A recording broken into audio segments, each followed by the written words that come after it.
Suratul Kautsar makkiyatun wa hiya thalathu ayatin. Utawi surah iki iku surat Kautsar, makkiyatun iku bangsa Mekkah. Wa hiya utawi surat Kautsar iku thalathu ayatin, iki telu pira-pira ayat.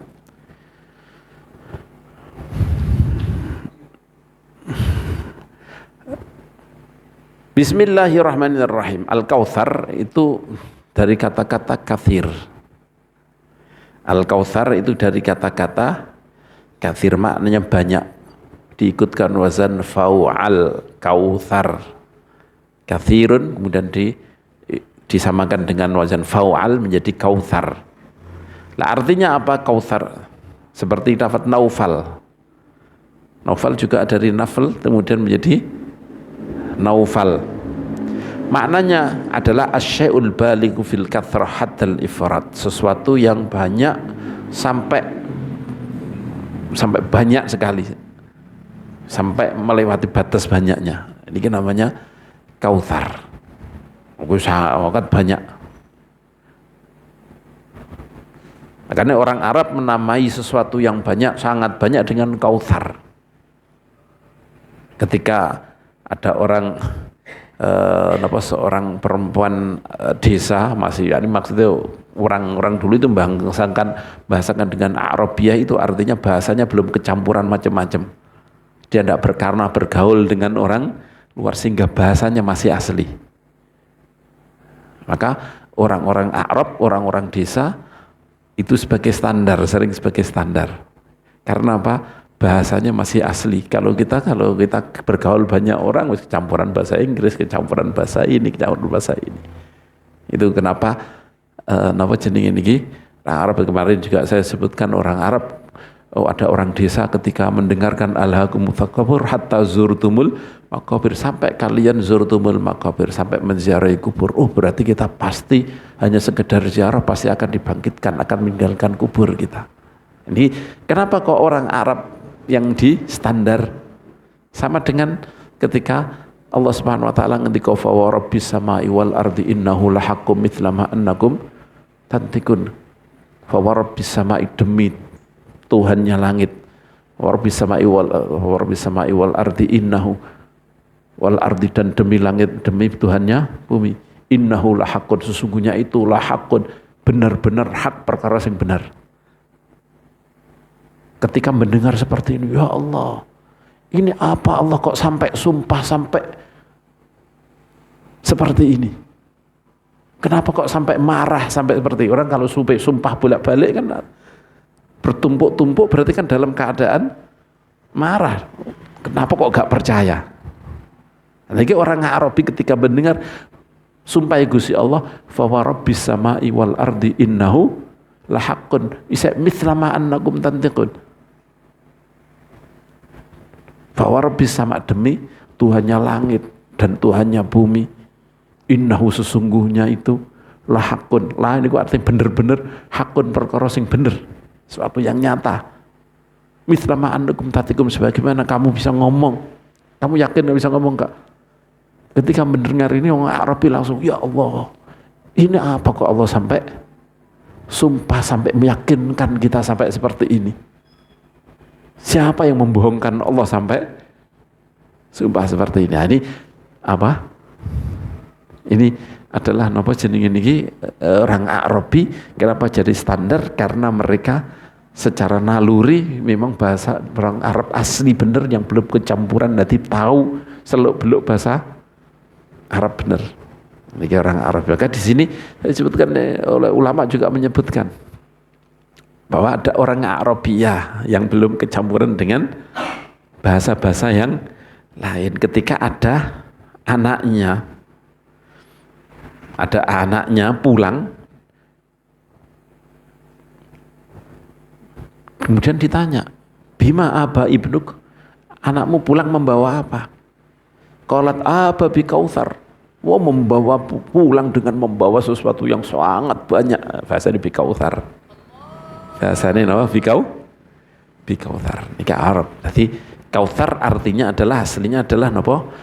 Dari kata-kata kathir, banyak, ya kautsar artinya sangat banyak. Maka ulama kemudian bermakna terus, Bismillahirrahmanirrahim, Wahya salatu ayatin. Ini termasuk surat yang pendek, itu 3 ayat. Inna a'tainakal kautsar. Bismillahirrahmanirrahim. Inna a'tainakal kautsar fasholli li rabbika wanhar. Inna syani'aka huwal abtar. Inna saat temene kita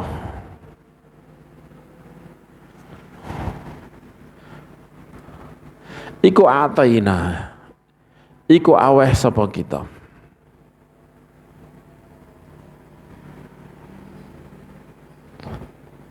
Ka ing sira al kautsara ing perkara sing banget akeh. Ana ing saya lali aku lek maca niki. Inna satuhune ingsun iku atainaka iku maringi ingsun ka ing sira al kautsara ing telaga Kautsar. Nah, ini beliau memberi makna langsung Al-Kautsar niki telaga Kautsar karena memang ada hadis yang seperti itu bahwa namanya telaga ini Kanjeng Nabi adalah Kautsar. Habis sebagian ulama, enggak, Kautsar itu perkara yang sama. Allah Subhanahu wa taala sudah memberi banyak hal kepada kamu. Termasuknya adalah apa yang disebut Al-Kautsar. Sehingga ini perintah kepada Kanjeng Nabi juga perintah kepada kita. Inna a'tainakal kautsar, kita juga merasa kita apa yang tidak diberikan oleh Allah kepada kita, sedangkan kita masih belum punya amal sama sekali. Kita berbuat amal sedikit sudah ditambahi sama Allah Subhanahu wa taala. Apa yang kita ingkari dari kenikmatan Allah yang segitu besarnya, segitu banyaknya. Ada Kanjeng Nabi Al-Kautsar, kemudian yang diberikan Kanjeng Nabi secara khusus adalah termasuk apa yang disebut Al-Kautsar. Ini sebagian ulama mengatakan seperti ini, sebagian ulama sebagaimana yang dimaknai oleh beliau Al-Kautsar. Ini atau itu tetap Kautsar merupakan anugerah Allah yang sangat besar juga walaupun dimaknai Kautsar. Tapi kalau dimaknai Al-Kautsar semua yang diberikan oleh kepada Rasulullah, maka itu ya jauh lebih dahsyat. Lebih hanya sekedar Kautsar. Yang Kautsar Kautsar ada 2, ada yang di Al-Kautsar nggih. Ala jadi dari jadi Maqam Mahmud dan yang lain-lain yang diberikan Kanjeng Nabi ini sangat banyak, melebihi daripada Kautsar yang sudah besar, tapi banyak yang lebih besar daripada jenenge niki Al-Kautsar. Fasalli li rabbika wanhar. Fasalli mongko salat sapa sira. Salat li rabbika krana pangeran sira. Salatlah untuk Tuhanmu. Salat untuk menghadap Tuhanmu. Wanhar lan nyembelih sapa sira. Niki kalau Makkiyah, saya kan korban belum ada waktu di Mekah. Salat aja nggak bisa, apalagi salat. Ini kalau Makkiyah dari ayat surat niki diperdebatkan apakah niki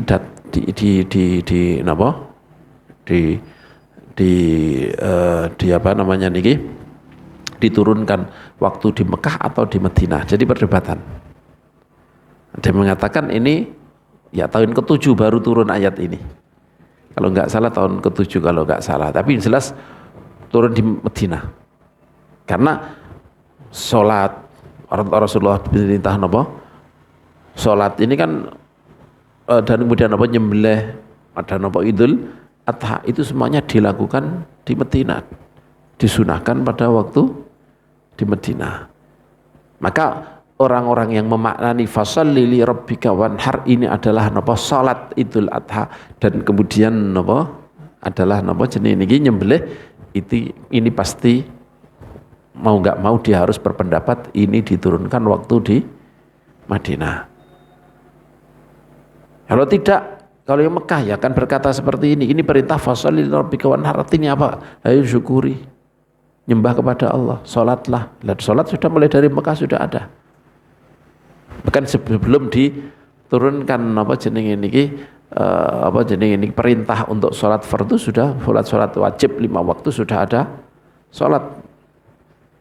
Walaupun mungkin caranya tidak sama persis sama dengan yang diwajibkan ini, tapi sudah ada sebelumnya. Sudah ada napa sebelumnya. Fasalli, maka maknanya adalah ayo disyukuri kamu sudah diberi banyak oleh Allah dengan cara nyembah pada Allah, dengan cara salat pada Allah, dan nyembelih tidak harus nyembelih pada Idul Adha, lebih umum daripada itu wanhar. Inna syani'aka huwal abtar, setuhune wong kang geding sira, wa ya syani'aka ya wong kang geding iku al abtaru iku wong kang buntung, iku al abtaru iku wong kang buntung. Iki ana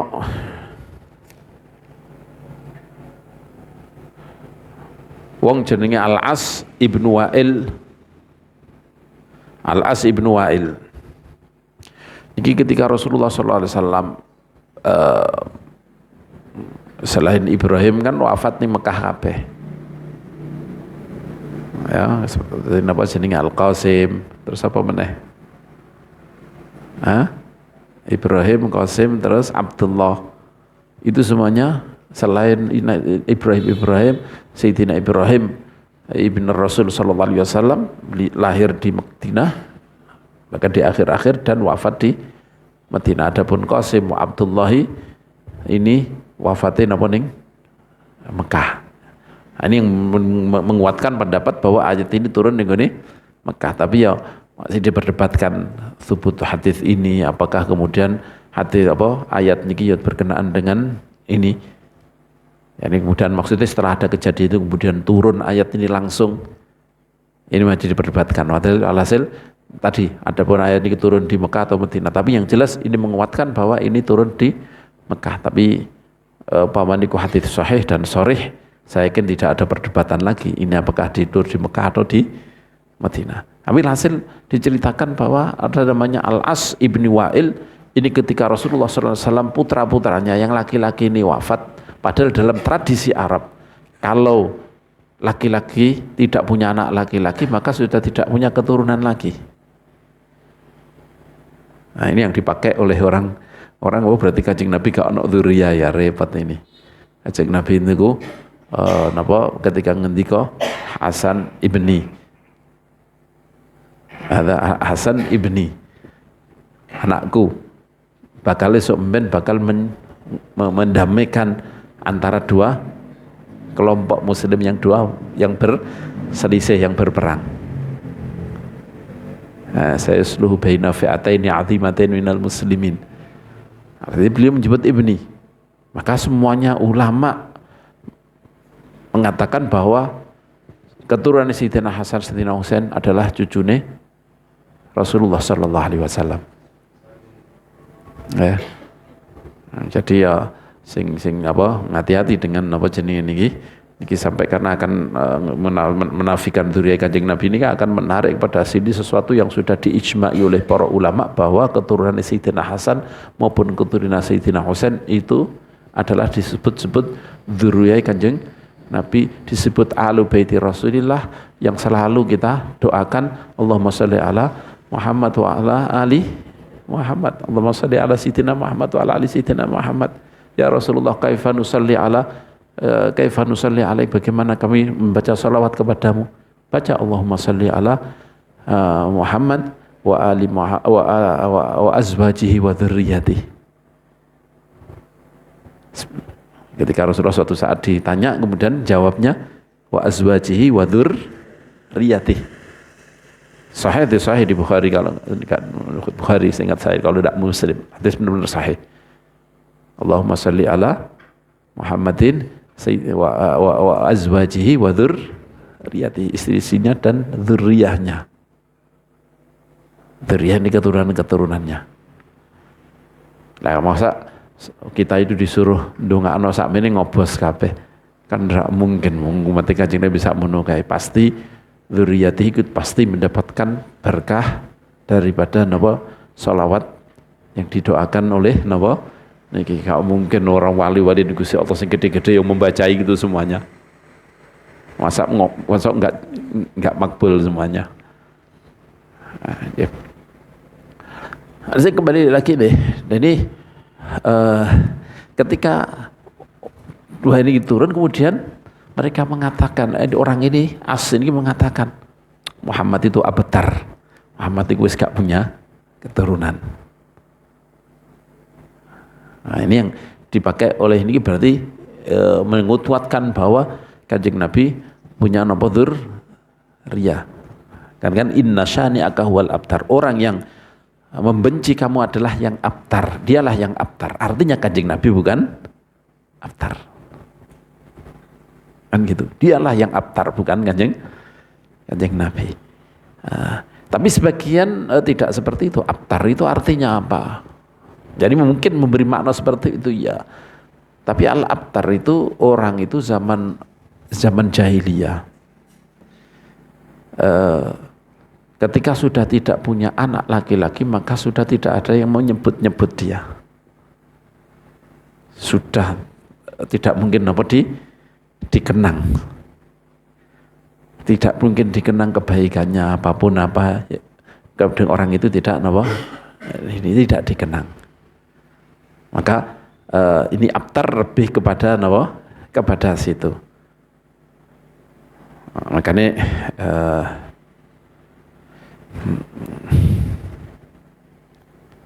Imam Ibnu Katsir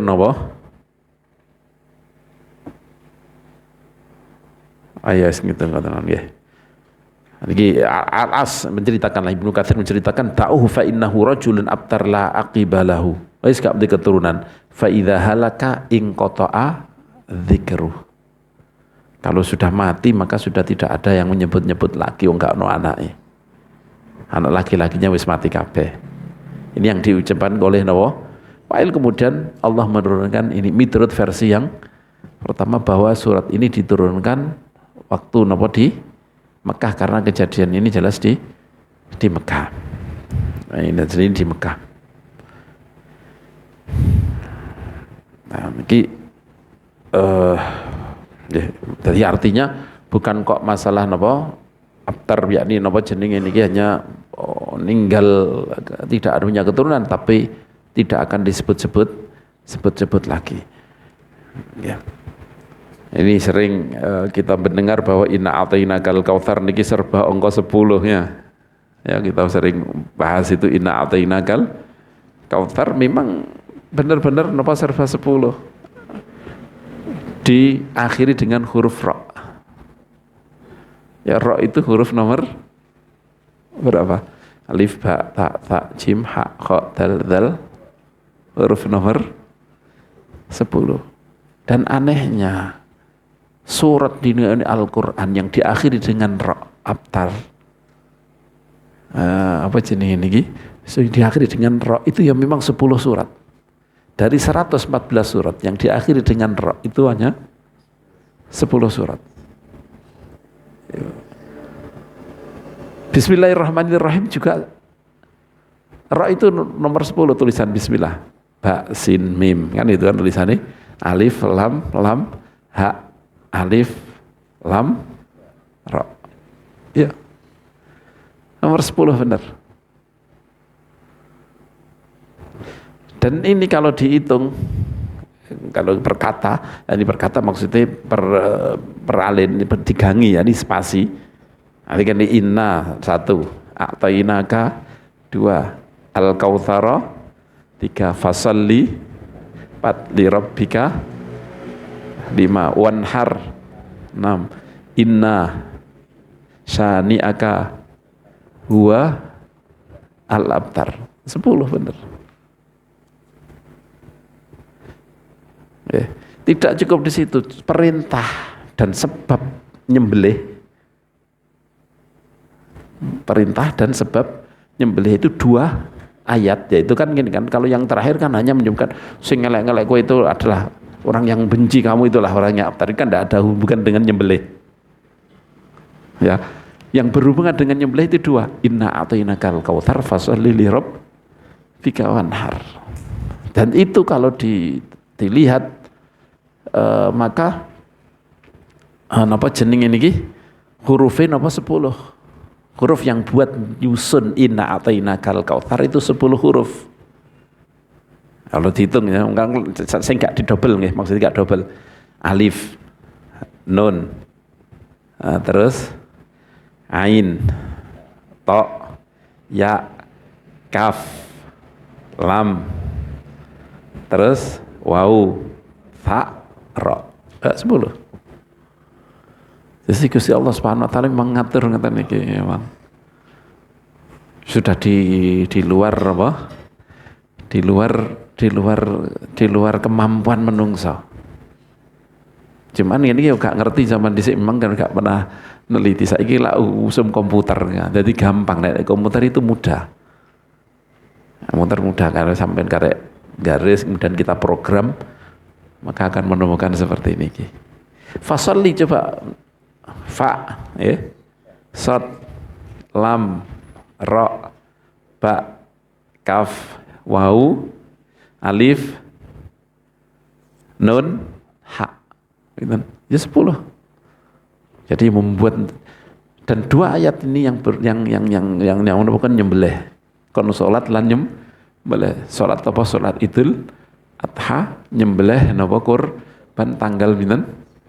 10 Dzulhijjah. Kalau kita tidak melihat ada napa jenenge niki halal yang mendorong kita untuk memang napa Allah Subhanahu wa taala memang ngatur, ini pasti kita ketepaan niki. Kita akan berkata ini hanya sekedar kebetulan. Tapi kalau kita melihat yang kemarin-kemarin yang saya sebutkan, menunjukkan bahwa Allah Subhanahu wa taala memang napa jenenge niki ini mengadakan kayak gini itu memang diadakan oleh Allah Subhanahu wa taala. Tidak sekedar napa kebetulan. Tidak sekedar kebetulan. Tidak sekedar kebetulan.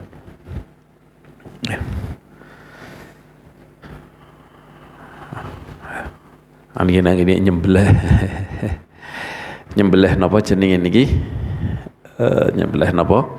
Kurban niki ya ada sebagian ulama yang mewajibkan karena memang wanhar nyembelih wajib diperintah. Dan ada napa? Saya lupa mengumpulkan tentang napa hadis tadi tentang napa nyembelih sebaiknya kalau punya ya napa nyembelih karena akan kayak semacam tolak balak kalau bahasa di wong Jawa. Tapi benar-benar napa memang nih aturannya memang seperti ini dan memang akan menjadikan napa wong niku resik, menjadikan napa punya benteng untuk napa balak yang akan turun dia dan keluarganya. Di kitab-kitab kita nyembelih siji itu cukup enggak karo keluarganya, iso ya siji.